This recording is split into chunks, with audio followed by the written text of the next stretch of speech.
Thank you very much, Chairman McDonald. First off, I'd like to thank you for coming to testify. I find your testimony refreshing. And I appreciate your desire to shift the argument, because I'd like to see the argument shifted as well. And I'd like to see it shifted in this way. First of all, I think, let me just count through some of the things I think that you stated that were important, just to recapitulate with you. You said that we are really made up of ideas and words and pictures, and all of that sort of defines us as a society. It's almost going back to Plato and Socrates, and if I said the word chair, I think everybody in this room would have in their mind a concept of what a chair is, although probably everybody's imaginary chair would be different. But it also means that we all have a common notion of what that means. And so there are certain things that have traveled down through time that we all sort of have a common knowledge as to what they are. They're the ideal. And by going in that direction, you indicated that marriage as a concept and as a word is important to our society. And I find that argument important, but it also cuts sort of both ways. Because in the one sense, the historical concept of marriage as the communion of a man and a wife, a woman and a man, towards the laudable goal of procreation, because if we don't have that, we run out of people. That's something to be held up as quintessentially important for the creation and the promulgation of mankind. We don't do that anymore. Down we go. And in fact, right now, there's this giant debate going on out there. Developing countries, developing the population much at a greater rate. Europe and North America sort of dying out. Europe in particular, their population's dying out. And maybe their position in the world civilization is that way as well. The part of your argument that I think is real important, and I think that the folks advocating for marriage between same-sex couples really undermines their argument, is sort of that being put upon. Yeah, there's an isolated handful of folks out there that are bigoted, but I got to be honest. Few and far between do I run into those folks, and people can be bigoted about a variety of issues.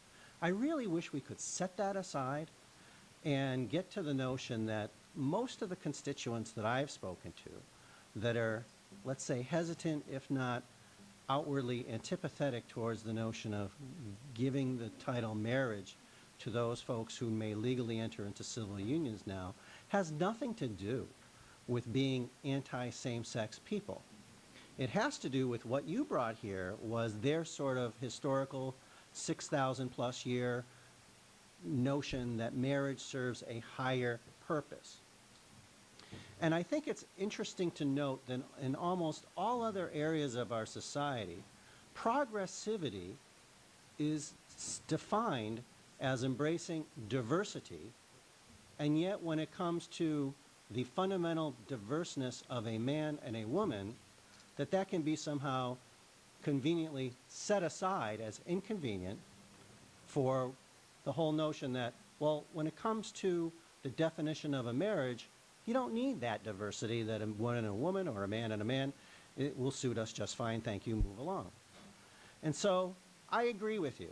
And I think that to allow proponents to sort of raise up the specter of anti-Semitism, racism, and other things sort of misses the point on this one. Because it would be inordinately difficult to construct an argument in favor of those bad behaviors. Let's call them for what they are, bad behaviors. Yet, elevating the notion of what a marriage is, that it allows for and fosters procreation, not in all instances, but again, what the law typically minds itself with is what is the ideal? What do we aspire to? What do we want to help promote? And I thought that you really brought a lot of focus to that. The problem that I have, and without a doubt, I know where my district is on this. The vast majority are going to urge me to say no. But this debate has been going on now for a number of years. And I sort of knew that we would be here today many years ago. And there's a part of this argument that the horse is almost maybe out of the barn already.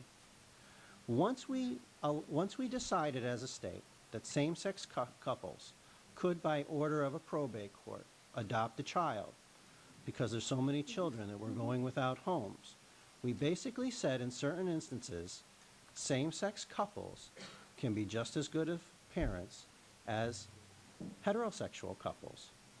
And to be very honest, in many of the instances of testimony brought before us, there's been folks that have said that without a doubt. So that notion of what marriage is, that it's the promotion of this kind of wonderful family unit, we took that step many years ago, and there really hasn't come to pass any negative information regarding where we went regarding that. That's not to say that the ideal is not still a man and a woman. And that is not to say that if it were not for the conjugation of a man and a woman coming together to create life, that there wouldn't be these children to adopt. But we're not living in that ideal society. We have children that need adoption, and so these folks came along. And so we opened up that course of action. And then one thing, we passed a law that extended many, if not all, of the rights of marriage to same-sex couples, because a lot of the testimony was, well, what if there's an emergency? I can't get into the hospital, da-da-da-da-da-da. And so it was this creeping kind of progression to where we are today. And so the difficulty that I have is that civil unions and marriage arose by any other name would smell as sweet. And you have indicated that the term marriage has importance. And that's what the proponents of marriage want as well, because it does have importance. I would agree with the folks that have made it very clear that by passing this law, no substantive rights or responsibilities will change. But the feeling of pride and dignity and worth in being associated with the term marriage will be there. And so the debate, as I see it, is very clearly framed as to whether the very last step shall be taken. By the way, I don't necessarily think it's the very last step. I think once marriage is adopted in the state, if indeed that is what's going to come to pass, I think that if there's a critical mass of a certain number of states, that folks will trot into federal court and challenge the federal laws regarding this. And I think a lot of this effort, so I think that we're part of a process, but I don't think that this is necessarily the end of the show in the United States of America. So what does that leave us with? Okay. If I am to agree with you that marriage between a man and a woman is important enough to keep separate and distinct from folks that have entered into a civil union, because we as a state view the ideal relationship in our state, that being the most diverse relationship in our state, a man and a woman.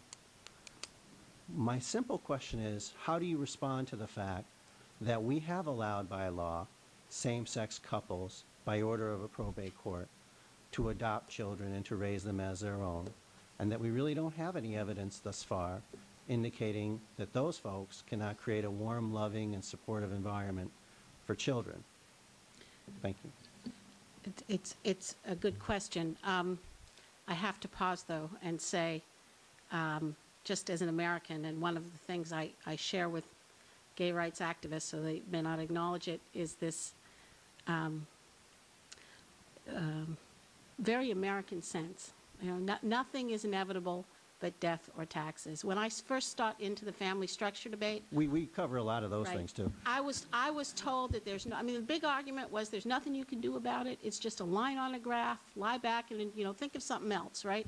So I think that you're making a choice, and it's not an inevitable choice, and that those with the privilege of making the choice have the responsibility of it. I see adoption and marriage as being rather separate issues. Many people share your concerns, but I have always seen them as separate issues for this reason. Adoption is not about the preferred ideal for children, because we really don't prefer that natural parents are either unable or unwilling to care for their children, right? Adoption is a wonderful thing. It's a happy ending to something that is either a tragedy or a terrible thing. Either the parents can't, which is a tragedy, or they won't, which is a terrible thing to do to a child. So adoption is what we do for the most broken of families, for a child who has not even one of his natural parents able or willing to care for him. And in those circumstances, the obligation of the state is not to promote some general ideal, but to do the best they can for that individual child, right? That child is time limited, he needs a family, and we're grateful for any family, for single mothers, for same-sex couples, for opposite-sex couples, anyone who can come forward to care for that child. So the argument that was made at the time, which I remember quite distinctly hearing, was not, we're going to embrace gay adoption because we no longer care whether children have mothers and fathers, but that we're going to be grateful to any person, straight or gay, who comes forward to care for a child who has no home, and that we're not going to prefer that children be put in orphanages or have no family, right? So endorsing that as an idea does not require us to surrender the idea that there's something significant and important about, you know, this combination of generativity and family structure, of making children and connecting the mother and father to their own, which is, there are other missions in life. There are other institutions. Marriage is not the only institution. We help children in a variety of family forms. But this is the special status, the unique mission of marriage that I don't believe this legislature should repudiate. Well, I really appreciate that, and I do believe that the vast majority of my constituents are in agreement with you. And I think that you raised a very good analogy by saying, you know, we hold up Social Security.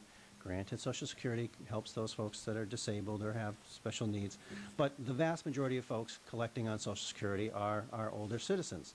And by doing that, that does not necessarily quid pro quo mean that Social Security is bigoted or undermining young people or middle-aged Because people. it has a legitimate purpose related to age. That's the point, yeah. And your point is that traditional marriage, if we can use the term traditional, and we don't want to use sort of buzzwords, but marriage as we heretofore have understood it has a special role in our society.